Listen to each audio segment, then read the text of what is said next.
Welcome to my channel S K knowledge class. दोस्तों आज की इस वीडियो में आपको बताऊंगा सोशल साइंस का VVI सब्जेक्टिव क्वेश्चन, जो कि आपको 100% गारंटी रहेगा कि इससे लड़ेगा। ठीक ना, तो ध्यान से दोस्तों देखना है, समझना है। चलिए स्टार्ट करते हैं। अगर आप चैनल पर नए हैं चैनल को सब्सक्राइब कर लीजिए और घंटी को दबा के ऑल कर लीजिए।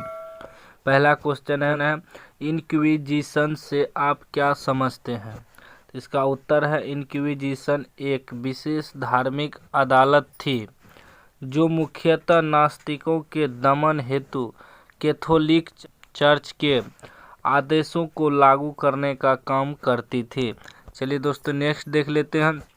नेक्स्ट सवाल है कि औद्योगिक आयोग की नियुक्ति कब हुई, इसके क्या उद्देश्य थे? तो इसका उत्तर है दोस्तों, ध्यान से देखिएगा, समझिएगा कि औद्योगिक आयोग की नियुक्ति 1916 ईस्वी में हुई। इसकी नियुक्ति का उद्देश्य था उद्योग तथा व्यापार के भारतीय वित्त से संबंधित प्रयत्नों के लिए उन क्षेत्रों का पता लगाना जिसमें सरकार द्वारा सहायता प्रदान की जा सके। चलिए नेक्स्ट सवाल देख लेते हैं दोस्तों। वीडियो को लाइक नहीं कर लाइक कर दीजिए और चैनल को भी सब्सक्राइब कर दीजिए। इसमें बहुत चीज़ आपको सीखने को मिलेगा क्वेश्चन आंसर में। ठीक ना, चलिए 3 नंबर का है एटक क्या है? तो इसका उत्तर है AITUC all India trade union Congress का संक्षिप्त नाम है। यह भारतीय श्रमिकों का संगठन है जिसकी स्थापना 31 अक्टूबर 1920 ईस्वी को हुई थी। लाला लाजपत राय इसके प्रथम अध्यक्ष तथा दीवान जमना लाल इसके महासचिव थे। चलिए नेक्स्ट सवाल देख लेते हैं दोस्तों। नेक्स्ट सवाल है हिंद चीन का अर्थ क्या है? इसका उत्तर है हिंद चीन का तात्पर्य तत्कालीन 8.2 लाख वर्ग किलोमीटर में फैले उस प्रायद्वीपीय क्षेत्र से है जिसमें आज के वियतनाम, लाओस और कंबोडिया आते हैं। इनकी उत्तरी सीमा म्यांमार एवं चीन को छूती है। दक्षिण में चीन सागर है। इसके पश्चिम में भी म्यांमार का क्षेत्र पड़ता है। चलिए नेक्स्ट सवाल देख लेते हैं दोस्तों। 5 नंबर है अक्टूबर क्रांति क्या है? इसका उत्तर है 7 नवंबर 1917 में बोल्शेविकों ने पेट्रोग्राद के रेलवे स्टेशन, बैंक, डाकघर, टेलीफोन केंद्र, कचहरी तथा अन्य सरकारी भवनों पर अधिकार कर लिया। केरेंस्की भाग गया और शासन की बागडोर बोल्शेविकों के हाथों में आ गई, जिसका अध्यक्ष लेनिन को बनाया गया। इसी क्रांति को बोल्शेविक क्रांति या नवंबर की क्रांति कहते हैं। इसे अक्टूबर की क्रांति भी कहा जाता है क्योंकि पुराने कैलेंडर के अनुसार यह 25 अक्टूबर 1917 की घटना थी। चलिए नेक्स्ट सवाल देख लेते हैं दोस्तों। नेक्स्ट है 6 नंबर का गरीबी रेखा के नीचे के निर्धारक को लिखें। इसका उत्तर है ग्रामीण क्षेत्रों के लिए प्रति व्यक्ति प्रति माह 327 रुपये तथा शहरी क्षेत्रों के लिए प्रति व्यक्ति प्रति माह यदि ब्याज 455 रुपये से कम है तो वह व्यक्ति या परिवार गरीबी रेखा के नीचे जीवन बसर कर रहा है। चलिए नेक्स्ट देख लेते हैं दोस्तों। 7 नंबर का कार्य संघ राज्य का अर्थ बताएं। तो इसका उत्तर है जब सत्ता का विभाजन केंद्रीय, राज्य, क्षेत्रीय स्तर एवं स्थानीय सरकारों के बीच वितरित कर दिया जाता है तो वह संघ राज्य कहलाता है, किंतु सर्वोच्च सत्ता केंद्र के पास होती है। चलिए नेक्स्ट सवाल देख लेते हैं। 8 नंबर का सवाल है भारतीय किसान यूनियन ने भारत सरकार को क्या चेतावनी दी? तो इसका उत्तर है भारत में यदि कृषि को विश्व व्यापार संगठन के दायरे से बाहर रखने का प्रयास नहीं किया तो देश इसके आर्थिक सामाजिक परिणाम भुगतने को तैयार रहें। चलिए नेक्स्ट सवाल देख लेते हैं दोस्तों। नेक्स्ट है 9 नंबर का कि व्यापार अवरोधक क्या है? तो इसका उत्तर है व्यापार अवरोधक का तात्पर्य व्यापार संबंधी कुछ प्रतिबंध जिनकी प्रयोग विदेश व्यापार में वृद्धि या कटौती करने तथा आयात की मात्रा का निर्यात करने हेतु किया जाता है।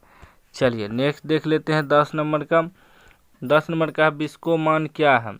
इसका उत्तर है बिहार राज्य में सहकारिता आंदोलन के क्षेत्र में बिस्कोमान राज्य की सहकारी वित्तीय संस्था है जो किसानों के लिए विभिन्न प्रकार के ऋण की व्यवस्था करती है। चलिए नेक्स्ट सवाल देख लेते हैं। नेक्स्ट सवाल है कि सूक्ष्म वित्तीय संस्था क्या है। तो इसका उत्तर है दोस्तों, सहकारिता क्षेत्र के अंतर्गत 15 से 20 व्यक्तियों का, खासकर महिलाओं का समूह है जो बचत बैंक द्वारा लघु ऋण के माध्यम से अपनी समस्या का समाधान करते हैं। इसमें पापड़ उद्योग, सिलाई उद्योग आदि संपादित किए जाते हैं। चलिए नेक्स्ट सवाल देख लेते हैं दोस्तों 12 नंबर का। 12 नंबर का है कि राष्ट्रीय आय की परिभाषा दे। दोस्तों इससे बहुत चीज़ आपको सीखने को मिलेगा क्वेश्चन आंसर, और जब भी देना है दोस्तों अपने शब्दों में उत्तर देना है, क्योंकि एग्जाम पेपर पे लिखा रहता है, परीक्षार्थी यथासंभव अपने शब्दों में उत्तर दे। उत्तर है राष्ट्रीय आय का अर्थ किसी देश में एक वर्ष में उत्पादित वस्तुओं एवं सेवाओं के कुल मूल्य से लाया जाता है, अर्थात वर्ष भर में किसी देश में अर्जित आय की कुल मात्रा को राष्ट्रीय आय कहते हैं। चलिए नेक्स्ट सवाल देख लीजिए। नेक्स्ट का रहा विकसित संसाधन किसे कहते हैं। इसका उत्तर है विकसित संसाधन वे संसाधन है जिनका सर्वेक्षण हो चुका है, उपयोग के लिए इनकी मात्रा भी भली भांति निर्धारित कर ली गई है। इन संसाधनों का विकास उपलब्ध तकनीकी तथा लागत पर निर्भर करता है। चलिए नेक्स्ट देख लेते हैं दोस्तों। नेक्स्ट है 14 नंबर का, भारत का कौन सा राज्य रबर उत्पादन में अग्रणी है, 2 कारण दीजिए। तो इसका उत्तर है भारत में केरल राज्य रबर उत्पादन में अग्रणी है। इसके प्रमुख कारणों में केरल में 200 सेंटीमीटर से अधिक वर्षा और 32 डिग्री सेल्सियस से अधिक तापमान का होना तथा यहाँ की लाल लैटेराइट चिकनी तथा दोमट मिट्टी पौधे की बढ़ोतरी के लिए उत्तम है। चलिए नेक्स्ट सवाल देख लेते हैं 15 नंबर का। 15 का मुंबई हाई तेल उत्पादक क्षेत्र का परिचय दें। इसका उत्तर है मुंबई हाई क्षेत्र मुंबई तट से 176 किलोमीटर दूर उत्तर पश्चिम दिशा में अरब सागर में स्थित है। यहाँ 1995 में तेल खोजने का कार्य शुरू हुआ। यहाँ समुद्र में सागर सम्राट नामक मंच बनाया गया जो एक जलायन है और पानी के भीतर तेल के कुएं खोदने का कार्य करता है। यहाँ 80 करोड़ टन तेल के भंडार का अनुमान है। चलिए नेक्स्ट सवाल देख लेते हैं 16 का। करे बिहार में नहरों के विकास से संबंधित समस्याओं को लिखिए। इसका उत्तर है बिहार में जल संसाधन का उपयोग मुख्य रूप से सिंचाई एवं औद्योगिक संस्थानों में होता है। यहाँ सिंचाई का महत्वपूर्ण साधन नहर है, लेकिन यहाँ के मैदानी हिस्सों में जहाँ नहरों का विकास हुआ है, जिसमें वर्ष भर नहरों का पानी नहरों के रख रखाव के अभाव में नहीं रह पाता है। हाल के वर्षों में नहरों की मरम्मत नहीं की जाने के कारण उसमें कई वर्षों से मिट्टी भरे रहने के कारण और समय पर नहरों में पानी नहीं छोड़े जाने के कारण आज नहर बिहार के विकास के मार्ग में महत्वपूर्ण भूमिका अदा नहीं कर पा रहा है। चलिए नेक्स्ट सवाल देख लेते हैं 17 नंबर का। कर आपदा से आप क्या समझते हैं। तो इसका उत्तर है बहुत ही कम समय में अकस्मात घटने वाली ऐसी दुर्घटनाएं जिनका तत्काल प्रभाव पर्यावरण, प्राकृतिक संपदा और मानव जीवन एवं उनकी संपत्ति पर पड़े तथा जिससे जान माल की अपार क्षति हो, आपदा कहलाती है। आपदाएं आपातकालीन होती है, अर्थात कम समय में ही संपादित हो जाती है, परंतु इसके दुष्परिणाम दीर्घकालीन होते हैं। चलिए नेक्स्ट सवाल देख लेते हैं दोस्तों 18 नंबर का। सूखे की स्थिति को परिभाषित करें। इसका उत्तर है सूखा का सरल अर्थ वैसी स्थिति से है जो सामान्य वर्षा नहीं होने के कारण उत्पन्न होती है। अतः सूखा या जलाभाव उस स्थिति को सूचित करता है जिससे अनावृष्टि या अल्पवृष्टि के कारण भूमि की सतह पर तथा सतह के नीचे जल का अभाव हो जाता है। मौसम वैज्ञानिकों के अनुसार सूखा वह स्थिति है जब वर्षा सामान्य से केवल 75% हो, जिसमें वर्षा सामान्य से 50% कम हो तब वह भयंकर सूखा की स्थिति कहलाती है।